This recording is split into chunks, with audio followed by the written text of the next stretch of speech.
Hi, I'm Nicole Ferraro, Editor-in-Chief of Future Cities. I'm here at the High Line, a New York City park built on an elevated freight rail line above the west side of Manhattan. One of the High Line's main advocates was Adrian Benepe, who formerly served as the New York City Parks Commissioner.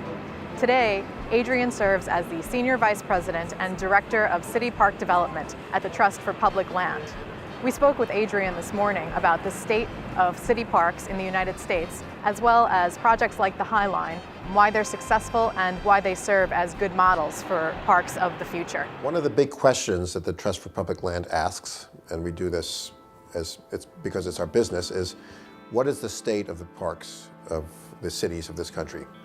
And the answer is it's a mixed bag. Some park systems are in trouble, others are doing very well. In general, all cities have suffered grievously through this recession, and unfortunately, one of the things that goes is parks. On the other hand, there's an understanding now that you can't have a great city without a great park system. And because of modern communications, people know and see and understand what makes great parks. And so there's a lot of information being shared, and part of the Trust for Public Land's job is to spread information. We have something called the Center for City Park Excellence, which is based in Washington. There's an amazing guy, Peter Harnick, who runs it. And his job is to assess the state of parks in cities around the country.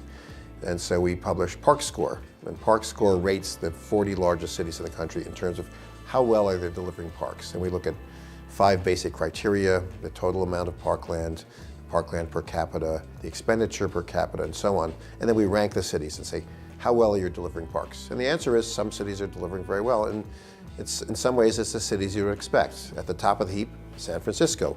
San Francisco is rated a very livable city. Why? It's got a great park system and they treat the parks well. Sacramento right below that, and then tied for third, New York and Boston. So if you look at those top 4 cities, you say, yeah, those are livable cities. And what makes those cities livable is they have great park systems.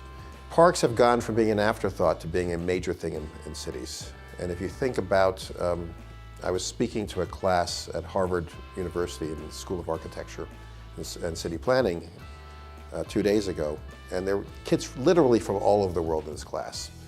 And I hadn't met with them before. I wanted to just get a sense of what they knew about parks. So I asked them 2 questions just to get to know what they knew. Questions were, is there anybody in this room who has not heard of Central Park? And nobody raised a hand. And I asked the question a different way. I said, who in this room has heard of the High Line?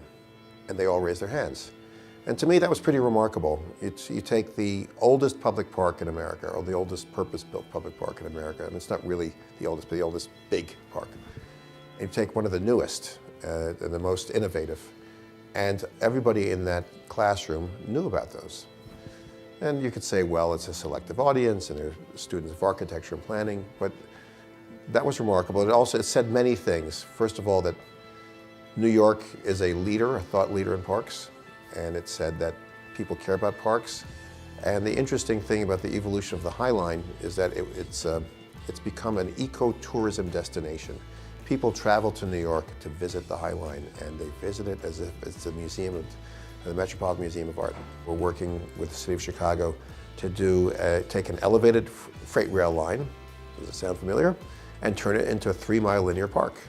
And it's going to be a great project. In San Francisco, they just passed a $200 million bond act to give an extra $200 million to the park system.